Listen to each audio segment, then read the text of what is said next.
On a rain-soaked street at dusk, a broken-down Mercedes stalls. A weathered homeless man appears from nowhere, offering help with calloused hands that once built empires. She accepts, grateful for his kindness, never expecting the moment would unravel a lifetime of secrets, reveal a hidden past that connected them across decades, and transform both their worlds forever. Sometimes, the greatest fortunes aren't measured in money, they're found in mercy.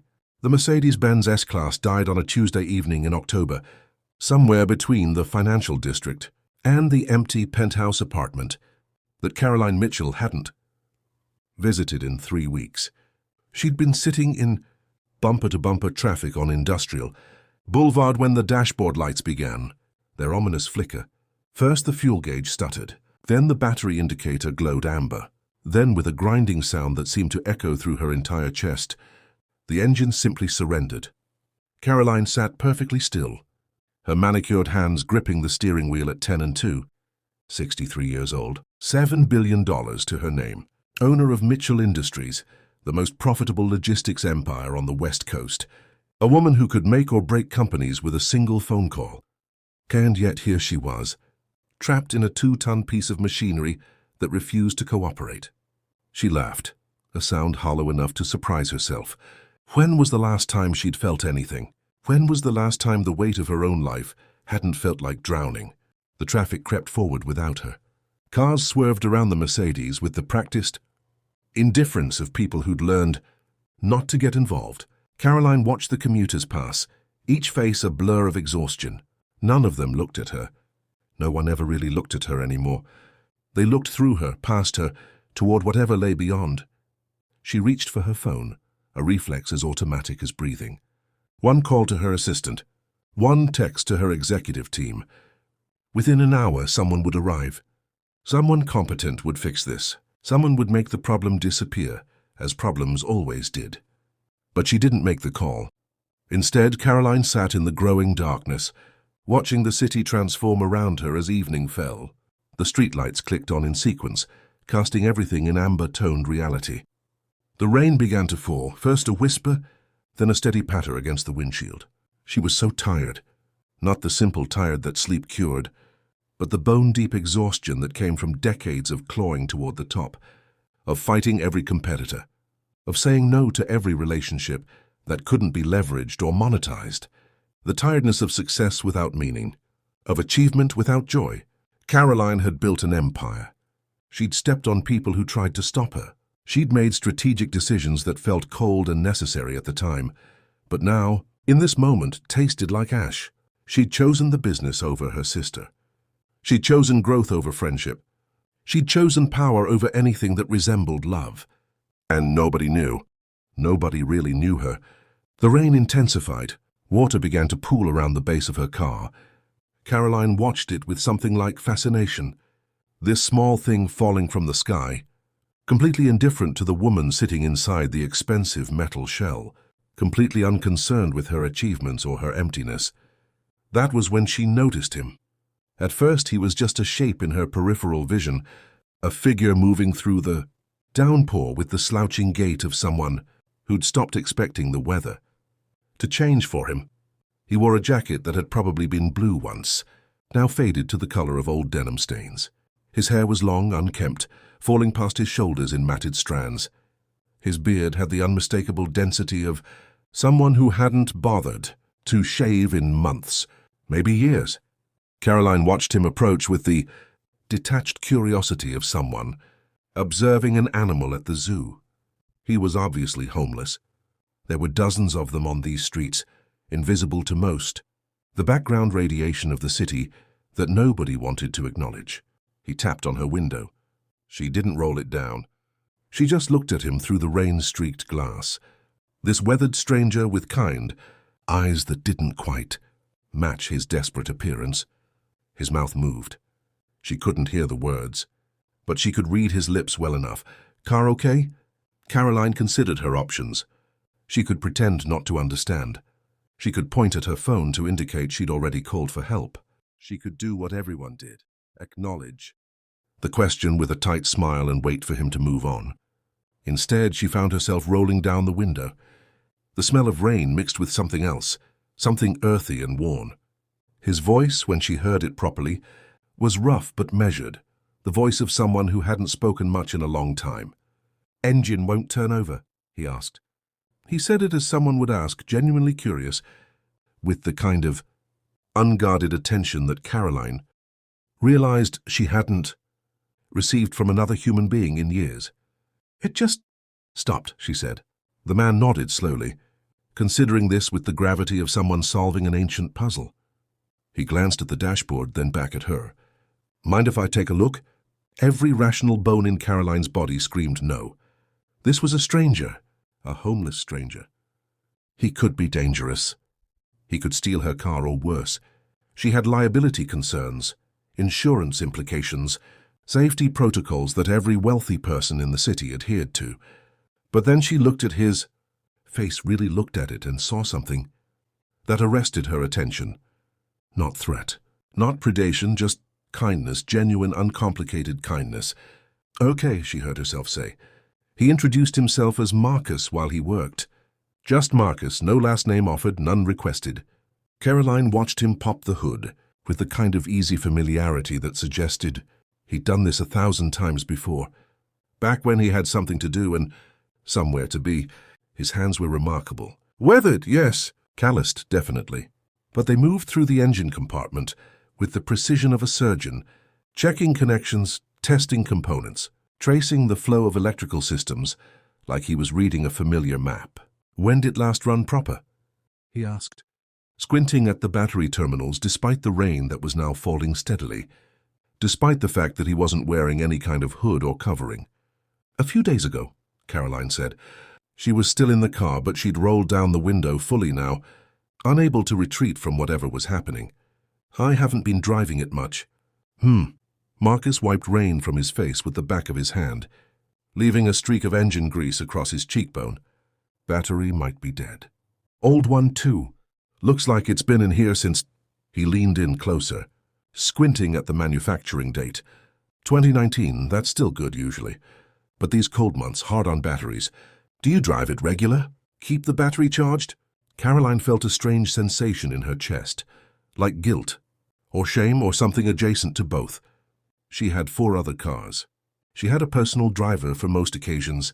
This car, purchased because the color matched something in a magazine she'd liked, had been abandoned in parking garages and storage facilities, neglected in the way that wealthy people neglected things they could simply replace.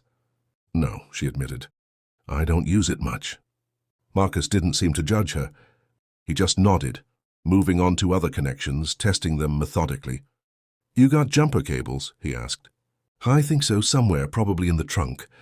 He found them in 30 seconds, faster than Caroline could have. She watched him from the window as he opened his own car, if you could call it that. It was a beat-up van from the 1980s, held together with what looked like prayer and persistence. But he produced a car battery from the back, ancient and scarred but presumably still functional, and moved with the efficiency of someone who'd done this exact procedure many times before. Within minutes, the Mercedes hummed back to life. Marcus let it run for a moment, then walked back to the driver's window. Up close, she could see the details she'd missed from a distance. His eyes were a peculiar shade of gray, the color of old steel, or rain, or time itself. There were deep lines around them, mapped out by decades of sun and hardship and probably worry. "Try it now," he said. "Rev it a bit, keep it running for 10 minutes. Drive it, don't park it." Caroline did as instructed. The engine responded smoothly, purring as though the previous breakdown had been a momentary lapse, easily forgiven. "How much do I owe you?" she asked. This seemed to confuse him. He blinked slowly, rain running down the sides of his weathered face, and then shook his head. "Nothing," he said. "Just keep that battery charged." "But you helped me. You fixed it." Caroline heard the inadequacy in her own voice. She lived in a world where everything had a price, where every service was calibrated down to fractions of an hour, where kindness was a transaction like anything else. "Sometimes people help each other," Marcus said simply. "That's how it works. You're all right now. That's enough." He started to walk away, back toward wherever he'd emerged from, his thin jacket already soaked through with rain. Caroline found herself reaching out before he could leave. "Wait, let me give you something. Money or—" She gestured vaguely at her car, her clothes, everything that represented her ability to fix any problem. "I can't just accept help and give nothing back." Marcus paused. He considered her question with the kind of thoughtful attention that made her feel, for the first time in years, like someone was actually seeing her. "You could give me a ride," he said finally. "I'm trying to get to the Morrison shelter on 5th Street. Been walking all day in this rain." He trailed off. Not complaining, just stating facts. Ride would be nice. It was such a small thing to ask for, such an ordinary request. And yet, Caroline realized, it was the first time in 3 years that someone had asked her for something she couldn't delegate to an assistant.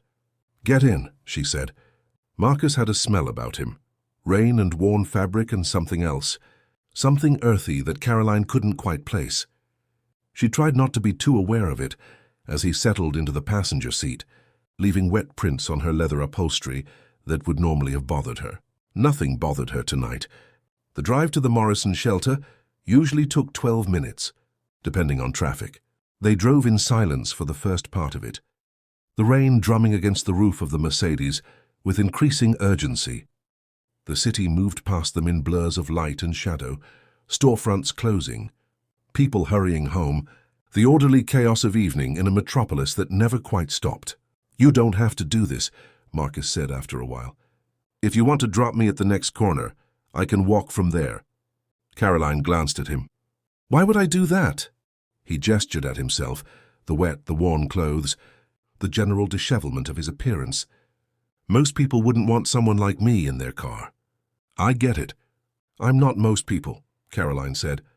Then, surprising herself with her own curiosity, she added, "How did you know how to fix the car like that?" "Worked in auto repair for a long time," Marcus said. He stared out at the rain, watching the wipers sweep back and forth with hypnotic regularity. "Owned my own shop, actually." "Back when?" "Back when." Caroline heard the entire lifetime compressed into those 2 words. "What happened?" she asked. Marcus was quiet for so long that she thought maybe he wouldn't answer. Then life happened. Bad decisions, bad luck. The economy tanked, bills piled up. I made some mistakes, couldn't dig myself out. He shrugged, a gesture that somehow encompassed entire continents of loss. Ended up on the street. Been there about 5 years now. 5 years. Caroline tried to imagine it. 5 years of uncertainty, of sleeping outdoors, of being invisible to everyone around you. She couldn't. Her mind wouldn't quite stretch to accommodate it. "Do you have family?" she asked. "Had a wife once," Marcus said. "About 30 years ago now. She left because I wasn't there enough. Was always at the shop, building the business. By the time I realized what I'd lost, it was too late." He paused. "Had a daughter too, I think. She'd be in her 30s now, probably. Haven't seen her since she was 6. The words landed like stones, each one heavy with regret. Caroline felt something shift in her chest, a recognition, a terrible, horrible recognition of the pattern she heard in his words. "Why are you telling me this?" she asked quietly. "Because you looked like someone who understands," Marcus said. He finally turned to look at her directly. "You looked like someone who sacrificed everything for something, and you're wondering if it was worth it." Caroline's hands tightened on the steering wheel. She wanted to deny it, to construct the usual walls, to redirect the conversation into safer territory. But Marcus's eyes, those old steel-colored eyes, seemed to strip away pretense as naturally as breath. "I chose work over everything else," Caroline said. She couldn't believe she was saying this to a stranger, a homeless stranger. But somehow that made it easier. Over relationships, over any kind of happiness. Over my sister, actually. She reached out to me 20 years ago, and I told her I was too busy. I was always too busy. "You could still reach out to her," Marcus offered. "She died 5 years ago," Caroline said. "I found out through a Facebook post from a cousin." "A Facebook post, can you imagine?" "My own sister." The words opened something in her, a door she'd sealed shut a long time ago. All the loss came rushing through, all the loneliness, all the terrible weight of a life spent building empires that didn't matter. They drove in silence after that. The rain continued its assault on the windshield, And the wipers worked their ceaseless rhythm, and Caroline drove through a city she'd helped build, but never quite lived in. When they reached the Morrison shelter, it was still raining. The building, a grey rectangular structure that looked simultaneously utilitarian and sad in the downpour. "This is me," Marcus said. He reached for the door handle, then paused. "Whatever you've sacrificed, maybe it's not too late to build something different with what time you've got left." He said it simply, without judgment, the way he'd spoken about the car battery and the rain and everything else as statements of fact, offered in kindness. Caroline watched him get out, watched him turn back for just a moment before heading toward the shelter entrance. "Thank you," she said, "for everything." "Thank you," Marcus replied, "for the ride, for listening." Then he was gone, swallowed by the rain and the darkness and the shelter, disappearing like something from a dream. Caroline sat in the car for a long time, the engine still running, the heater pushing warm air through the vents. She thought about her sister. She thought about the business. She thought about a man who'd sacrificed his family for an auto shop and ended up homeless, and a woman who'd sacrificed her family for billions of dollars and ended up just as lost. She reached for her phone. Her hands shook as she scrolled through old contacts, searching for names, checking for any remaining connection. Her sister was gone, but there were cousins. There was a nephew she'd never met. There were people connected by blood and history and shared stories that she'd cut away from years ago. Like old bark that wouldn't affect the tree, she started typing. Caroline didn't go home that night. Instead, she drove to a 24-hour diner near the financial district and sat in a booth with coffee that tasted like burnt paper, while she made phone calls and sent emails. She worked through the night with a focus that felt different from her usual work, not goal-oriented, not about conquering or winning, but about repair, about reconstruction, about reaching out to people she'd abandoned years ago. By dawn, she had the contact information for her nephew. By 8 in the morning, she had a tentative dinner planned for Saturday. By noon, she'd surprised herself by implementing a new corporate giving initiative, one that she'd been considering for months but had previously deemed insufficiently profitable to pursue. Her assistant, Margaret, found her in the executive office at 2 in the afternoon, still wearing the same clothes from yesterday, looking disheveled in a way that would normally have mortified her. "Miss Mitchell, are you all right?" Margaret asked carefully, as though approaching a wild animal that might bolt at any moment. "I'm making some changes," Caroline said, "to the company, to our community initiatives." Margaret listened while Caroline outlined her ideas.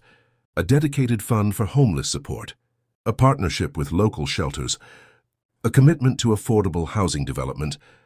Nothing particularly radical by non-profit standards, but revolutionary for Mitchell Industries, which had historically seen community care as a minor tax-advantaged line item.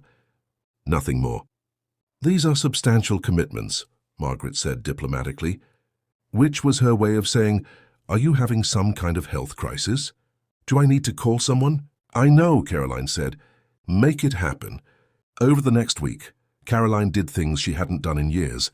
She visited the Morrison shelter and donated enough money to double their capacity. She ate lunch with the shelter director, a woman named Patricia who'd been working in homeless services for 15 years and who spoke about her clients with a kind of love that made Caroline understand what she'd been missing, the connective tissue of genuine human relationship. She attended a dinner with her nephew, a kind man in his 30s named David, who worked in education and who looked at his estranged aunt with cautious hope in his eyes. She ate with him and listened to him talk about his children, her great-nieces and great-nephews, who didn't know she existed, and she felt something. That might have been regret, or might have been redemption, or might have been both. But it was Marcus she couldn't stop thinking about. She found herself driving past the shelter at odd hours, scanning the faces in the courtyard, hoping to glimpse that distinctive grey-eyed gaze, those weathered hands. She wanted to tell him that he'd been right, that his words had planted something, that she was trying to build something different. 2 weeks passed with no sign of him. Caroline hired a private investigator, an old habit, using money to solve problems, to search for someone named Marcus, who'd recently stayed at the Morrison shelter. The investigator reported back that dozens of Marcuses had stayed there, and without a last name or more distinctive information, the search would be difficult and potentially unproductive. She tried a different approach. She became a regular at the shelter, volunteering on Thursday evenings, helping to serve dinner and clean up afterward. She learned the names of the people who came through the dining room. She listened to their stories. She began to understand the taxonomy of homelessness, how it wore different faces, how it connected to trauma, and mental illness and simple bad luck in the way that traffic accidents connect to 1,000 variables that only align once in a lifetime. But she didn't find Marcus. It was Patricia, the shelter director, who finally suggested something. "There's a community dinner at the warehouse park on Saturday," Patricia said. "It's a gathering for formerly homeless people, those who've gotten back on their feet or who are getting there. Some of the people who stay here are trying to transition back to permanent housing, and these events help with connection and resources." Caroline went on Saturday. The warehouse park was transformed by string lights and makeshift tables, and there were perhaps 200 people gathered there, eating barbecued food and laughing and sharing stories. She found herself walking through the crowd slowly, searching for familiar weathered features, grey eyes, the particular way a man moved when he'd seen too much of the world. And then she saw him. He was on the far side of the park, talking to a young woman with his same sharp cheekbones and the way he gestured when he spoke. A daughter, Caroline understood immediately. His daughter. There was a child with them too, 5 or 6 years old, and Marcus was crouched down, pointing at something in the child's hand, his face lit up with a tenderness that seemed to illuminate the gathering dusk. Caroline stopped walking. She didn't approach. This moment wasn't hers to intrude upon, but he looked up, as if sensing someone watching, and his eyes found her across the distance, and recognition dawned across his weathered features. He stood, said something to his daughter, and began walking toward her through the crowd. "You came," Marcus said. He looked better than he had 2 weeks ago, cleaner if not entirely renewed. He wore clothes that fit, clothes without rain stains and decay. His hair had been trimmed, and his beard was neater though still present. The improvement was subtle but significant, the kind of change that mattered deeply when you'd lived without such luxuries. "I wanted to thank you," Caroline said, "and to tell you that you were right. About everything. About it not being too late. About building something different." "I'm glad," Marcus said. He smiled, and it transformed his entire face, not erasing the years of hardship, but contextualizing them, showing the man beneath the weathered surface. "That was your daughter?" Caroline asked. "Yes." The tenderness returned to his expression. "Her name is Elena. She reached out to me about a month ago. She'd been searching for me online, and she found a mention of me in a newspaper article about shelter initiatives. She tracked me down." He paused, emotion visible in the tightening of his jaw. "She wanted to give me a chance to know her. To know her daughter." "That's wonderful," Caroline said, and meant it so profoundly that she surprised herself. "It is," Marcus agreed. "She's helping me get on my feet. I'm starting at a body shop tomorrow, actually. My old skills are still useful. Turns out," he paused, studying her more carefully, "you look different. When I met you, you looked like someone drowning. Now you look like someone swimming." Caroline laughed, a real laugh, not the hollow sound from 2 weeks ago. "I'm trying to. I'm volunteering here now. I've made changes to my company. I'm rebuilding relationships. It's strange how one conversation can—" She trailed off, searching for words. "Can completely change your direction." "Sometimes that's all it takes," Marcus said. "One person seeing you, one moment of connection." They talked for a while longer, about the plans Marcus had for working his way back to stability, about the company changes Caroline was implementing. Then the dinner drew to a close and people began to leave, and Marcus needed to return to his daughter. "I hope we see each other again," Caroline said as they parted. "We will," Marcus said. "I'm not invisible anymore. I'm not disappearing back into the margins. It was a statement of fact, but it carried the weight of transformation, a man claiming his own visibility, his own worth, his own right to exist. Caroline left the community dinner and drove through the city toward her penthouse. But she didn't go up to the apartment. Instead, she sat in the parking garage, the car running, and pulled out her phone. She called Margaret. "I need you to do something for me tomorrow. I need you to run a background search on all community members who've benefited from our new shelter initiatives. I want to find out if any of them have specific needs we're not addressing. And I need information about job placement programs, whether we're in partnerships with any local businesses about hiring formerly homeless people." "Of course, Miss Mitchell," Margaret said. "Is this a specific initiative?" "It's becoming one," Caroline said. "The point is, we're good at giving money. We're excellent at tax-deductible donations. But what I'm realizing is that homeless people don't need our charity. They need our attention, our actual presence, our willingness to see them as whole people with skills and potential, not just as problems to be managed." She could hear Margaret trying to formulate a response that was appropriately businesslike. "What I'm saying," Caroline continued, "is that I want to establish a dedicated department for homeless. Employment and housing. Someone needs to be in charge of it. Someone who actually cares, not just someone managing the metrics. I want to find that person, hire them, and give them a substantial budget. And I want us to partner with the Morrison Shelter specifically. I want a program where people who transition out of homelessness can contact us for employment opportunities." "That's very ambitious," Margaret said carefully. "It's also right," Caroline replied. "Make it happen." She ended the call and sat in silence for a moment, contemplating the strangeness of her own transformation. 2 weeks ago, she would have called such ideas impractical, inefficient, not sufficiently profitable to pursue. 2 weeks ago, a homeless man had fixed her car, and she'd been too distracted by her own emptiness to really hear what he was offering her. Now she understood. He hadn't offered her wisdom or advice. He'd offered her himself, his presence, his kindness, his willingness to help a stranger without expectation of return. In doing so, he'd reminded her of something she'd forgotten. That human connection mattered more than any achievement. The next day, Caroline did something she hadn't done in 3 years. She took a personal day. She didn't go to the office. She didn't make conference calls or review quarterly reports. Instead, she drove to the Morrison Shelter and found Patricia in the office. "I want to understand your system," Caroline said. "How you determine who gets bed space, how you help people transition, what the success rate actually is. And I want to hear from people. Residents, former residents. I want to know what actually helps, not what we think helps." Patricia, who'd managed the shelter for 15 years on a budget that was perpetually insufficient, looked at her new donor with an expression somewhere between hope and caution. "Are you sure?" Patricia asked. "It's not going to be clean or easy. There are going to be stories that break your heart." "My heart has been broken for decades," Caroline said. "I just haven't been paying attention. I'm paying attention now." She spent the next 4 hours at the shelter. She helped serve lunch.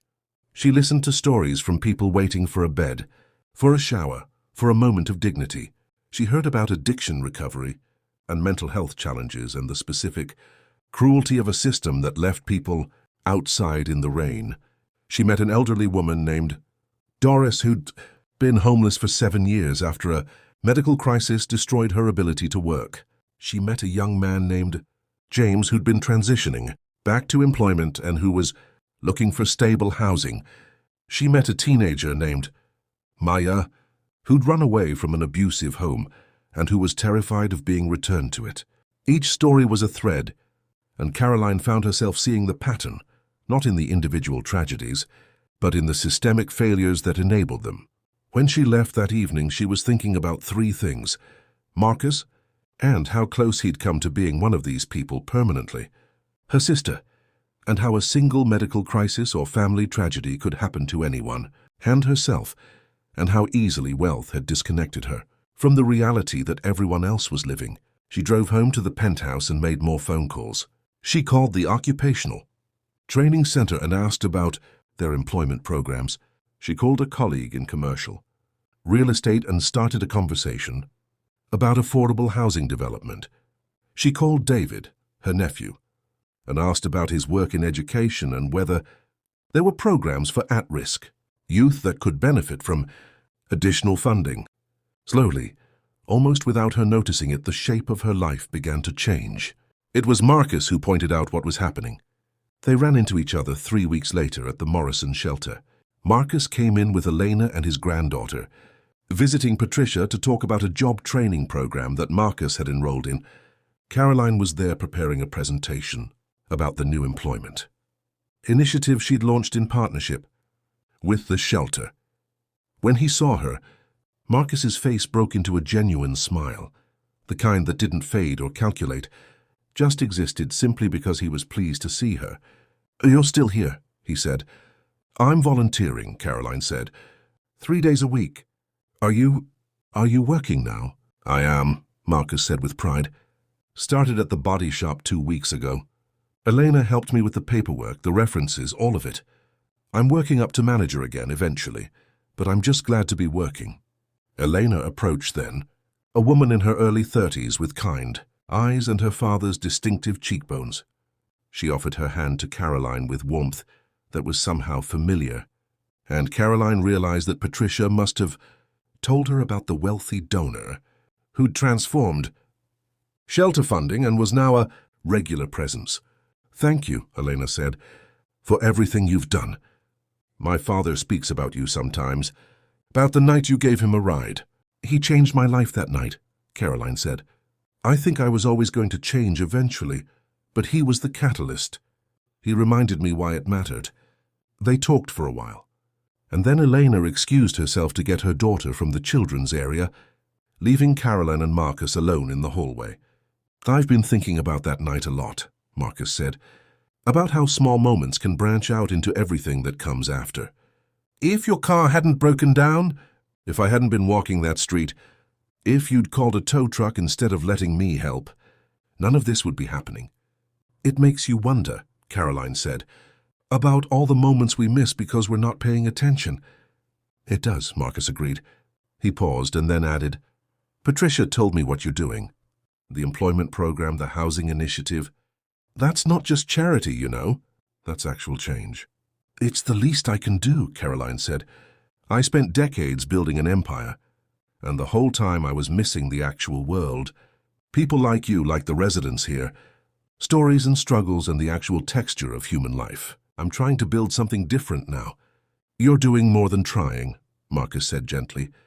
"You're actually building it." 6 months later, Caroline stood in the ribbon-cutting ceremony for the Mitchell Morrison Employment and Housing Initiative, a partnership between her company, the shelter, and several other organizations. The facility was a former warehouse that had been converted into a job training center with classrooms, workspace for skill development, and a small office for placement coordinators. Marcus was there in the front row, his arm around Elena, his granddaughter perched on his shoulders. He'd made manager at the body shop within 4 months and was also volunteering to mentor participants in the automotive track of the training program. Caroline saw him in the crowd and felt that strange sensation. Again, the sense of something having shifted fundamentally. This man who'd been invisible, who'd slept in shelters and ate food prepared by volunteers, was now part of the mechanism that was helping dozens of other people transition back to stability and dignity. She gave a speech. She talked about the importance of seeing people, of recognizing human potential even when it appeared in unlikely packages. She talked about community responsibility and systemic change. She talked about the way that one moment, one breakdown, one kindness, one connection could split time into before and after. She didn't mention Marcus specifically, but she saw him nod slightly, as if he understood the subtext. The event lasted 3 hours. There were speeches and ribbon-cutting and tours of the facility. Participants who'd already come through the training program gave testimonies about their experiences. James, the young man Caroline had met at the shelter, talked about securing his first apartment after transitioning through the employment program. Doris, the elderly woman, talked about the dignity of returning to work. When it was over, Caroline stood outside the building as the sun began to set, casting everything in golden light. Marcus approached her. They stood together in comfortable silence for a moment, watching the city. "I've been thinking," Marcus said, "about what you said that night. About how you'd sacrificed everything for something, and you were wondering if it was worth it." "Yes," Caroline said. "I've been thinking about my answer, which was basically that it wasn't. That I'd made mistakes and they'd cost me everything," Marcus continued. "But I wanted to tell you something different now. I think maybe the answer wasn't in those years at all. The answer is in what we do with the understanding that comes after." Caroline turned to look at him. His weathered face was peaceful, marked by lines that told stories of hardship, but also of resilience. "I lost my daughter for 30 years, Marcus said. "I made terrible choices, abandoned her, chose the wrong priorities. And there's nothing I can do to get those years back. But I can be present now. I can be her father now, and maybe that's enough. And maybe you, taking decades of isolation and emptiness and transforming them into something that actually helps people. Maybe that's enough too." "Is it?" Caroline asked quietly. "It has to be," Marcus said simply, "because the alternative is to let the past crush us. And you're not going to let that happen anymore. I can see it." A year later, on a Wednesday evening in October, almost exactly a year after, the day the Mercedes broke down, Caroline stood in the office of the Mitchell-Morrison Initiative and looked at the quarterly report. 247 people had come through the employment training program. 83% had secured full-time employment. 65% had transitioned into stable housing. The success metrics were beyond what anyone had projected, but the numbers that mattered most to Caroline weren't the statistics. They were the faces. They were the stories. They were the small moments she'd witnessed. Man experiencing his first shower in months, a woman breaking down in tears when she was offered a job, a teenager discovering that someone believed in them. Her phone buzzed. It was a text from Marcus. "Eleanor's making dinner. You should come." She gathered her things and drove across the city to the small house where Marcus and Elena's daughter now lived. It was a modest place, a place that wouldn't have attracted Caroline's attention a year ago. That would have seemed beneath her notice. Now it felt like sanctuary. Elena opened the door with a warm smile, and Caroline stepped into a home that smelled like roasting chicken and garlic, the scent of someone cooking for people they loved. "Caroline!" Eleanor embraced her like family. "Come on, we're almost ready. Dad's been on his feet all day, but he insisted on helping me cook." The kitchen was warm and alive with activity. Marcus was at the stove, stirring a sauce with the kind of concentration he applied to everything, whether it was fixing a car engine or feeding the people he loved. His granddaughter, Sophie, sat at the kitchen table drawing pictures, completely absorbed in her artwork. "So you made it," Marcus said, turning to smile at Caroline. "Eleanor worried you'd be working late." "I was," Caroline admitted. "But I closed the laptop. Some things are more important than quarterly reports." They ate dinner together at a small wooden table, and the conversation flowed naturally between them. Stories about work, about Sophie's school, about the changes happening at the initiative. Caroline listened more than she spoke, savoring this ordinary moment that would have seemed impossible a year ago. After dinner, while Elena cleared the dishes and Sophie colored at the table, Marcus and Caroline sat on the front porch, watching the evening deepen into night. "I wanted to tell you something," Marcus said. "Something I've been thinking about." "What's that?" Caroline asked. "I've been offered a position," Marcus said, "at the initiative, running the automotive training program, coordinating with the body shops and other businesses for apprenticeships, full-time benefits, the whole thing. It pays well enough that Elena and I could—" He gestured at the house around them. "We could actually stay here permanently." Caroline felt tears prick her eyes. "That's wonderful, Marcus, truly." "It wouldn't be possible without you," Marcus said. "I want you to know that. I'd probably be dead by now, to be honest, either from the elements or from giving up. You gave me the chance to rebuild." "No," Caroline said firmly. "You gave me the chance to rebuild. You were the one who showed up in the rain. You were the one who helped a stranger without expectation. Everything that's come after that is just the universe responding to that original kindness." They sat in companionable silence watching the street. 2 weeks later, Caroline was in her office when Margaret knocked with an unusual expression on her face.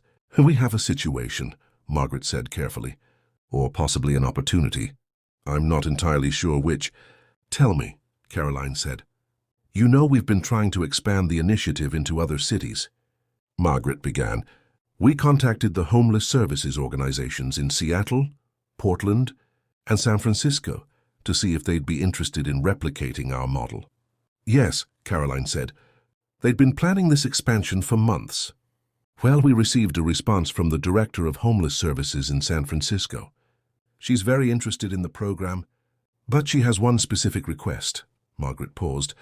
"She wants to know if we'd be willing to work with a particular organization there, one that's been running a comprehensive homeless care program for 30 years but has been struggling financially." "That's not unusual," Caroline said. "We were planning to partner with local organizations anyway." "The organization is the Randall Foundation," Margaret said, "named after its founder, Robert Randall. The current director is his daughter, Susan Randall." The name meant nothing to Caroline. She said so. "I did some research," Margaret continued, "because I wanted to make sure we weren't walking into anything complicated. And I found something interesting in the Foundation's old records. Robert Randall had a business partner for about 5 years. Back in the 1990s, someone he started a logistics company with." Caroline's breath caught. "The partner was a woman named Carol Mitchell," Margaret said quietly. "She withdrew from the business around 1995, and there are some old legal disputes mentioned in archived court documents. It looks like they had a falling out. Carol? Not Caroline, but that had been her name before she changed it. She'd legally changed her name when she started Mitchell Industries. Wanted to shed her old identity completely. Wanted to become someone new. Pull up everything you can about Robert Randall and the Randall Foundation," Caroline heard herself say. An hour later, she had her answer. Robert Randall, her old business partner from 30 years ago. The man she'd forced out of their logistics company through aggressive maneuvering and legal manipulation. The man she'd wanted completely out of her life, so she'd made sure his reputation was damaged, his access to capital restricted, his business prospects diminished. He'd apparently responded by starting a non-profit instead, by dedicating his life to helping homeless people, by building something meaningful with the years that Caroline had essentially stolen from him. Caroline sat at her desk in stunned silence, trying to process the implications. Robert Randall had become someone who helped people. She had become someone who'd built an empire by destroying people like him. And now, 30 years later, the universe was offering them both a chance to complete something together. She picked up her phone and called the San Francisco number. Susan Randall's voice was warm but cautious when Caroline introduced herself. They arranged a video call for the next day. Susan Randall appeared on screen as a woman in her early 50s, with kind eyes and gray streaking through her dark hair. She looked familiar in a way that Caroline couldn't quite place, something in the structure of her face, the way she held herself. "I was very interested to hear about your initiative," Susan said. "Your model is exactly what we've been trying to accomplish here, but with limited resources. My father would have loved to see something like this." "Your father," Caroline began carefully. "Robert Randall. He passed away 5 years ago," Susan said. "Cancer. He was a remarkable man, spent his entire adult life trying to repair the damage that he felt he'd done in his business career." Caroline's mouth went dry. "What do you mean, repair?" Susan paused, seeming to consider how much to say. "He had a business partner once," Susan said finally. "Back in the early days of his career, before the foundation, the partnership fell apart, and my father always blamed himself for not being smart enough in business, not being aggressive enough. He spent the rest of his life trying to prove that there was another way to succeed, that you could build something meaningful without destroying people." "Did he ever mention the partner by name?" Caroline asked, though she already knew the answer. Carol Mitchell, Susan said, or at least that's what she was called then. I asked him about it once, years later, and he said she'd become someone powerful and successful, which made him happy, actually. He said she was brilliant and driven, and even though she'd beaten him in business, he wanted her to be happy. Caroline felt something break open inside her chest. All these years, she'd been thinking of Robert Randall as someone she'd conquered, someone she'd defeated in the marketplace, and he'd been thinking of her. What? As a friend he'd hurt? As someone he hoped had found happiness? Susan, Caroline said slowly, my name is Caroline Mitchell. I was Carol Mitchell. I was your father's business partner. Because your father was a good man, Caroline said, and the words opened a floodgate of memory and regret. And I wasn't, not then. I was ruthless and I was ambitious, and I wanted to destroy anything. That stood in my way. Your father stood in my way, so I destroyed him. And now?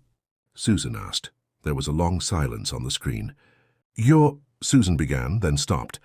You're the one who started Mitchell Industries. Yes, Caroline said, I am. My God, Susan whispered. He talked about you sometimes. Mostly about how intelligent you were, how you were going to build something important. He never said, she trailed off. He never said anything angry about you. I always wondered why, given how the partnership ended. Gently. Now I'm trying to be someone different, Caroline said. And I think your father has been my unconscious guide this whole time. Everything I'm trying to build now, everything about the initiative, about seeing people, about creating real change, it's exactly what your father was, building with the Randall Foundation. Caroline flew to San Francisco on Friday.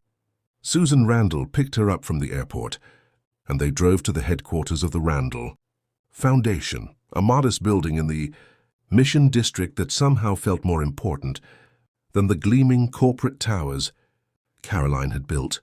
Inside, the walls were covered with photographs, hundreds of them, people who'd been helped by the foundation, people who'd found their way back to stability, to dignity, to hope. Some of the photos had dates and names and small notes describing their current situations. Caroline walked through the gallery slowly, reading each one. Dad insisted on this, Susan said. He said that the most important thing was to remember that these weren't statistics or cases. These were people, individual human beings with entire universes of experience inside them. He wanted everyone who worked here to remember that. Caroline found herself thinking about Marcus, about the first moment she'd truly seen him as a person instead of a problem to be managed. I want to tell you something, Susan said, something that I never told anyone, not even my siblings. A few months before Dad died, he asked me to research you, not in a hostile way. He wanted to know what had become of you, whether you were happy. When I told him you were a billionaire, head of a major company, he smiled and said, I'm glad. I'm so glad. I always knew she'd do something big. Why didn't he ever reach out? Caroline asked. He said it wouldn't have been right, Susan replied. He said you'd become someone who needed to find your own way back to compassion. He said that if he'd tried to guide it, it wouldn't have meant anything. That the transformation had to be genuine and earned. Caroline found a bench and sat down heavily. Here was a man she'd destroyed, and his response had been to wish for her happiness and to trust in her eventual transformation. It was almost unbearably kind. And we should work together, Caroline said. The initiative and the foundation combine our resources, our expertise. We could replicate the model across the entire West Coast. That's what I was hoping you'd say, Susan said. She produced a folder. I've been working on a proposal. We could expand to 15 cities within 2 years, 50 within 5. With your resources and our experience, we could fundamentally change how we approach homelessness in this country. They spent the next 4 hours in intensive planning. Caroline saw, for the first time, the work that Robert Randall had built, the careful infrastructure of care, the relationships with businesses and housing providers, the sophisticated understanding of how to help people transition from homelessness to stability. It was everything she would have built if she'd chosen differently 30 years ago. Everything her father had built instead. Before she flew back to the city, Susan took her to one more place, a small cemetery in Oakland. They stood at Robert Randall's grave, and Caroline placed her hand on the headstone, feeling the weight of decades of regret and gratitude and profound sadness. "He forgave you a long time ago," Susan said quietly, "before he even knew you needed forgiving." 3 months later, Mitchell Industries officially merged with the Randall Foundation to create the Randall Mitchell Initiative, a comprehensive organization dedicated to combating homelessness across the western United States. The headquarters would be in San Francisco, and Susan Randall would serve as executive director, with Caroline as board chair. The first expansion city was Seattle. The second was Portland. Marcus was recruited to head up the automotive, training and employment program for the entire organization. Elna came on as a social coordinator, specializing in family reunification for people transitioning out of homelessness. Caroline reduced her day-to-day involvement with Mitchell Industries, delegating to trusted lieutenants, stepping back from the relentless climb. She kept her seat as board chair, but she spent most of her time on the initiative. It was strange, this new life. She made less money, less by orders of magnitude, but somehow she felt richer. She slept better. She felt less alone. The day they officially opened the Seattle branch of the initiative, Caroline stood with Marcus and Elena and Susan, cutting the ribbon for the media. "This building represents a fundamental shift in how we approach homelessness," Caroline said in her prepared remarks. "Not as a problem to be managed, but as a symptom of larger systemic failures. Not as something to be solved through charity alone, but through genuine partnership and community responsibility. And it represents the redemption of several people who made mistakes along the way, myself included, who are now trying to build something better." Marcus squeezed her shoulder, and Caroline realized that this ordinary moment of ribbon cutting and media coverage was the most meaningful achievement of her entire life. 5 years after that first rainy evening when the Mercedes broke down, Caroline stood in the office of the Randall Mitchell Initiative and looked at the impact report. 12,347 people had been helped across 42 cities. 86% employment rate for program graduates. Stable housing secured for 79% of participants. Measurable improvement in mental health and substance abuse recovery outcomes. But again, the numbers Caroline cared about most weren't the statistics. They were the stories that came with them. There was James, now working as a construction foreman, mentoring other former homeless individuals. There was Doris, retired from work, but volunteering part-time at one of the initiative centers, helping other elderly homeless people navigate the system. There was Maya, the teenager who'd run away from abuse, now in college studying social work, specializing in youth homelessness. And there was Marcus, who'd been promoted to National Director of Workforce Development, overseeing employment programs across all initiative locations. He was no longer homeless. He had a home. A family that included his daughter and granddaughter, and now a wife, a woman named Patricia he'd met while volunteering, who shared his commitment to service. Caroline was invited to their wedding. She sat in the audience and cried, watching Marcus, the weathered homeless man, who'd fixed her car 5 years, go stand at the altar with genuine happiness written across his face. Between us, because I realized over the decades that forgiveness wasn't something you knew after the ceremony. Marcus found Caroline outside the reception hall. "I wanted to thank you," he said, "for everything." "I think I'm the one who should be thanking you," Caroline replied. "You saved my life. You gave me a reason to rebuild it." "No," Marcus said. "You know what I think? I think we saved each other. I was dying out there. I was invisible, and I was becoming less real every day. And you were dying too, just in a different way, invisible in a different fashion. And somehow the universe made sure we met, so we could both wake up." Caroline hugged him, and for the first time in her entire adult life, she didn't worry about how the embrace looked or what it might cost her, professionally or socially. She just held this man who'd changed her entire trajectory with a simple act of kindness. 6 months after Marcus's wedding, Caroline received a package at the initiative's main office. It was postmarked from San Francisco, and it contained a handwritten letter on old paper, the handwriting shaky but deliberate. She opened it carefully. Dear Caroline, I don't expect you to receive this letter well, as it contains some difficult truths, but I'm writing it anyway, because I believe you're finally someone who can hear the truth. For 30 years, I watched what you built and I felt regret. Not regret that you succeeded, but regret that you succeeded through methods that required destroying me. I wondered often if the success was worth the cost, if the money and the power and the achievements felt like enough to justify the loneliness I suspected was at the heart of it. Then, 5 years ago, I heard about the transformation, about the woman who'd been the ruthless business titan, suddenly becoming someone who cared about homeless people. I realized then that the transformation wasn't about circumstances. It was about choice. You chose at some point to stop running, to stop conquering, to start seeing. I never confronted you about what happened needed from me. You needed to forgive yourself. And I trust that you have.